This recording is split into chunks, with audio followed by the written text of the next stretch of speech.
நான் நினைக்கிறேன் என்னுடைய தனிப்பட்ட தாக்குதலாக இல்லை தனிப்பட்ட இலக்காக இருக்கிறதுக்கான வாய்ப்புகள். என்னுடைய 27 லட்சத்துக்கு மேற்பட்ட சம்பள நிலுவையை எமது வடக்கு மாகாணத்தின் மாண்புமிகு பிரதம செயலாளர் மிஸ்டர் இளங்கோவன் அவர்கள் சூறையாற்றியுள்ள பாராளுமன்ற உறுப்பினர் அர்ஜுனா ராமநாதன் முன்னிலையில கதை கேட்கல நாங்களும் அந்த இடத்துல இருந்து நாங்கள் சார்.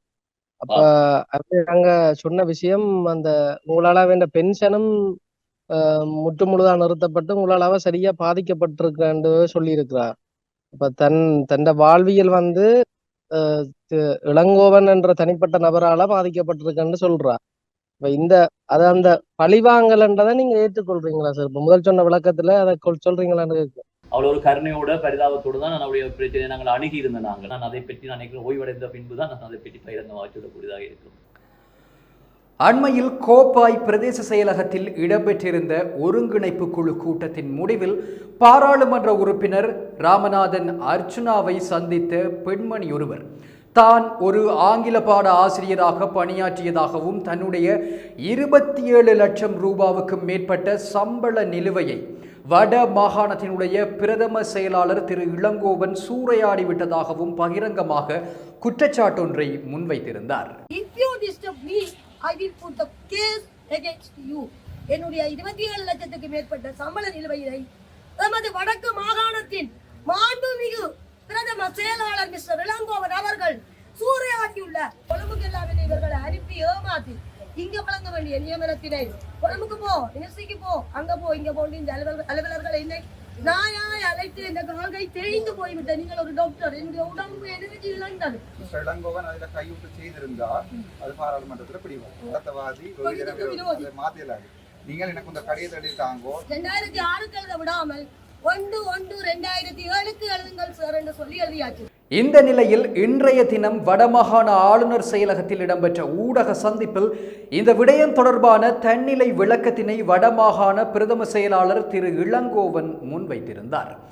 குறித்த ஆசிரியரின் நியமனமானது ஒரு அமைச்சரவை தீர்மானத்தின் அடிப்படையில் மாகாண பொதுச் சேவைகள் ஆணைக்குழுவினால் ஆசிரிய உதவியாளர் என்று வழங்கப்பட்டதாகவும் அதன் பின்னர் இடைப்பட்ட காலத்தில் அந்த நியமனத்துக்கான தேவைப்பாடுகளை பூர்த்தி செய்யாத காரணத்தாலும் பிற்காலத்தில் தொடர்ச்சியான வருகையின்மையாலும் பதவி இடைநிறுத்தப்பட்டிருந்தார் எனவும் பின்பு ஆளுநரின் கட்டளைக்கமைய சேவையில் மீள சேர்க்கப்பட்டிருந்தார் எனவும் தெரிவித்த பிரதம செயலாளர் அவரது கொடுப்பனவுகள் பற்றி தாம் நன்கு ஆராய்ந்திருந்ததாகவும் அந்த வகையில் அவரது சம்பளத்துக்கான காலப்பகுதிக்குரிய கட்டணங்களை ஆளுநரின் பணிப்பில் அதற்குரிய நியமன கட்டளையில் இருந்த அதிகாரிகள் வழங்கியிருந்தார்கள் எனவும் தெரிவித்திருந்தார். அத்துடன் அவரது கோரிக்கையை தொடர்ச்சியாக பரிசீலிப்பதற்காக ஆளுநரின் கட்டளையோடு ஒரு குழுவை நியமித்து அது தொடர்பான மேலதிக நடவடிக்கைகளை முன்னெடுக்கவுள்ளோம் எனவும் தெரிவித்துள்ளார். ஆரம்ப காலத்தில் கருணையோடும் பரிதாபத்தோடும் தான் குறித்த ஆசிரியரின் பிரச்சனைகளை தாம் அணுகியிருந்ததாகவும் தான் சார்ந்ததாக முன்வைக்கப்பட்டுள்ள விடயத்தை பொறுத்தவரையில் அது என் மீதான தனிப்பட்ட தாக்குதலாக இருப்பதற்கான வாய்ப்புகள் தான் அதிகம் எனவும் அதனை பற்றி தான் ஓய்வு பெற்றதன் பிற்பாடுதான் கூற முடியும் என பிரதம செயலாளர் திரு இளங்கோவன் தெரிவித்துள்ளார். அந்த நியமனம் என்பது ஒரு ஆசிரியர் உதவியாளராக நியமனம் ஒரு அமைச்சரவை தீர்மானத்தினுடைய மேற்கோள் அடிப்படையிலே எங்களுடைய மாகாண பொதுச்சேவை ஆணைக்குழுவாலேயே ஆசிரியர் உதவியாளர் என்று வழங்கப்பட்டிருந்த ஒரு நியமனம். பின்பு அதே நியமனத்திலே அவருடைய 3 நியமனங்கள் வழங்கப்பட்டிருந்தன. இந்த வேளையிலே அந்த ஆசிரியர் தன்னுடைய அந்த கோரிக்கையின் அடிப்படையிலே நிறைவேற்றப்பட வேண்டிய பல்வேறு விடயங்கள் தொடர்பாக அந்த நியமனங்களுக்கு உட்பட்ட அந்த தேவைப்பாடுகளை நிறைவேற்ற முடியாமல் இருந்த காலத்தோடு மட்டுமல்லாமல் பின்பு இடைக்காலத்திலே அவருடைய தொடர்ச்சியான வருகை இல்லாத காலங்களிலே அவரது பதவி தாமாக பதவியை விட்டு விடுவதாக நியமிக்கப்பட்டிருந்த முடிவுறுத்தப்பட்டிருந்தார். பின்பு கௌரவ ஆளுடைய கட்டளையின் ஊடாக தன்னுடைய சேவையிலே மீளச் சேர்க்கப்பட்டிருந்தார். அந்த வகையிலே குறிப்பாக நிர்வாகத்தை பொறுத்தளவிலே நிர்வாகம் சார்ந்ததான தீர்மானங்களை விட நிதி சார்ந்த தீர்மானங்களை பொறுத்தளவிலே சில கட்டுப்பாடுகள் ஒரு பகிரங்கள் இருக்கின்ற வகையிலே இது சம்பந்தமான விடயங்களை நாங்கள் முழுமையாக ஆராய்ந்திருந்தோம்.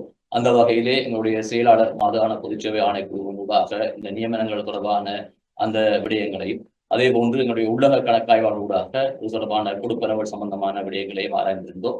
அதை எங்களுடைய மாகாண பணிப்பாளர் வரைய பணிப்பாளர் ஊடாக அந்த கோவைகளை சரிபார்த்த வகையிலே குறிப்பாக இந்த ஆசிரியரை பொறுத்தளவிலே அவருக்கு பதவி விருதாக்கள் வழங்கப்பட்ட Recording in progress. நிதி சம்பளத்தினுடைய காலப்பகுதிக்குரிய அந்த கட்டணங்களை கௌரவ ஆளுடைய பணிப்பிலே எங்களுடைய அதுக்குரிய நியமன கட்டளையில் இருந்த அதிகாரிகள் வழங்கி இருந்தார்கள்.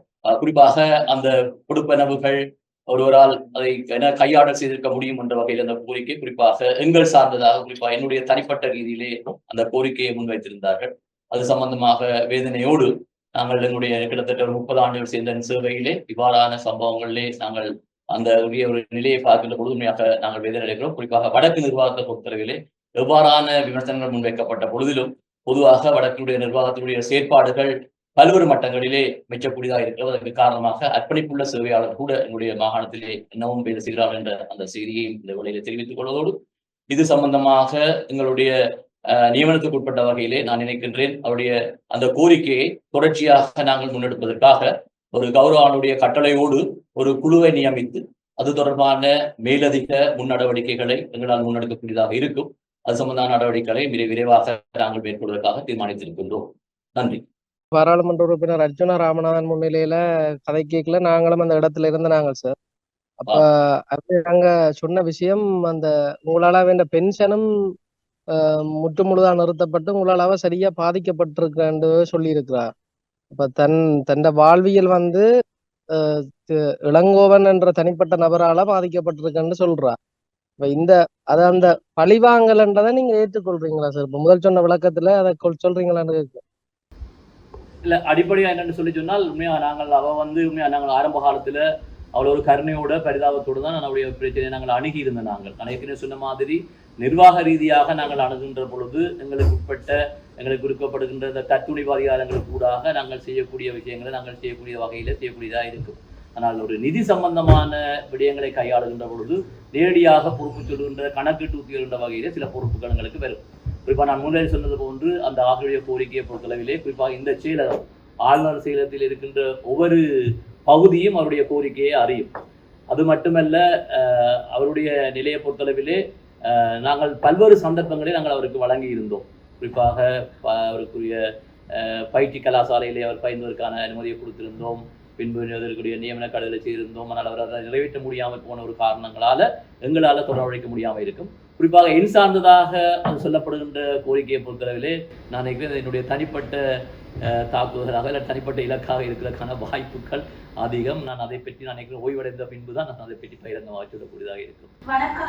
வணக்கம். நான் வினோதினி. சில காலம் டிரான்ஸ்பேரன்சி இன்டர்நேஷனல்ல ரன் மற்றும் ஊழலுக்கு எதிரான சட்ட ஆலோசனை பிரிவுல வேலை செய்திருந்தேன். 2020ஆம் ஆண்டுல குறித்த அம்மாவை நான் சந்திச்சிருந்தேன். சந்திக்கும் போது அவ இதே பிரச்சனை எனக்கு சொல்லி இருந்தவா. அதே டைம்ல நாங்க அவ வேலை செய்ததாக சொல்லப்படுகின்ற அந்த வலய கல்வி பணிமனைக்கு தகவல் அறியும் சட்டத்தினுள்ளாக அவளோட விஷயங்களை நாங்க கேட்டிருந்தோம். அந்த தகவல்ல கூட அவருக்கு சம்பள நிலுவை இருக்குது என்றதை உறுதிப்படுத்தி இருந்தாங்க. எங்களுக்கு தொடர்ச்சியா அவளோட வேலை செய்ய இல்லாம போனது, அவளோட அந்த அவ மன அழுத்தத்துல இருக்கிறதால அவன் எடுத்து சத்தம் போடுறது அப்படியான ஒரு விஷயத்தால எனக்கு அந்த நேரங்கள் அந்த கொரோனா காலங்கள்ல அவளோட தொடர்ச்சியாக வேலை செய்ய முடியாம போனது. ஆனா அவருக்கு சம்பள நிலுவை இருக்குன்றத அந்த நிறுவனங்கள்ல இருந்து எடுக்கப்பட்ட அந்த தகவல்களையுமே உறுதிப்படுத்தி இருந்தாங்களே. அதான் குறிப்பாக காலப்பகுதிகளில் அந்த நியமனங்கள் கடைசியாக நீங்கள் சொன்ன மாதிரி அந்தந்த வலயங்களில் எவ்வாறாக நடவடிக்கை எடுக்கப்பட்டது சம்பந்தமாக நான் ஏற்கனவே சொன்னது போன்று நான் நினைக்கிறேன் கௌரவ ஆளுநரோடு நாங்கள் ஒரு குழுவை அமைத்தோம் என்று சொன்னால் அது சம்பந்தமான முழு ஆவணங்களையும் திரட்டி அது தொடர்பான நடவடிக்கையை நாங்கள் முன்கொண்டு வருவதாக இருக்கு.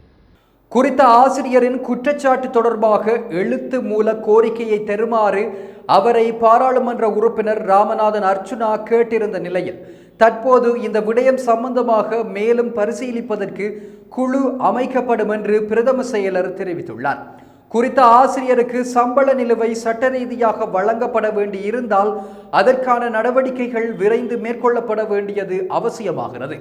அதேவேளை இவ்வாறான முரண்பாடுகள் ஏற்படும் இடத்து அரச பணிகளில் இருப்பவர்கள் மீதான குற்றச்சாட்டுகள் எவ்வித விசாரணைகளுமின்றி அவதூறாக பரப்பப்படுவதனால் இவ்வாறான பிரச்சனைகள் உடனடியாக தீர்க்கப்பட வேண்டியவையாக இருக்கின்றன.